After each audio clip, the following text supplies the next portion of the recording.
অনেক দিন আগের কথা। একটা ছোট গ্রাম ছিল পাহাড় আর জঙ্গলে ঘেরা।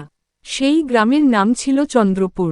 চন্দ্রপুরের মানুষরা খুবই সহজ সরল ছিল, কিন্তু তারা একটা ব্যাপারে খুব ভয় পেত, ডাইনির ভয়। গ্রামের বাইরে গভীর জঙ্গলে একটি পুরনো কুটিরে থাকত এক বুড়ি। গ্রামের লোকেরা তাকে ডাইনি বলেই ডাকত। কেউ কখনো তার কাছে যেত না।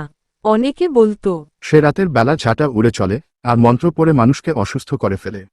একদিন গ্রামের ছোট একটা মেয়ে, রিনি, হারিয়ে গেল। সবাই ভেবেই নিল ডাইনি তাকে তুলে নিয়ে গেছে। গ্রামের লোকজন লাঠি সোঁটা নিয়ে ডাইনির কুটিরে গেল। কিন্তু সেখানে গিয়ে যা দেখল, তা দেখে সবাই অবাক।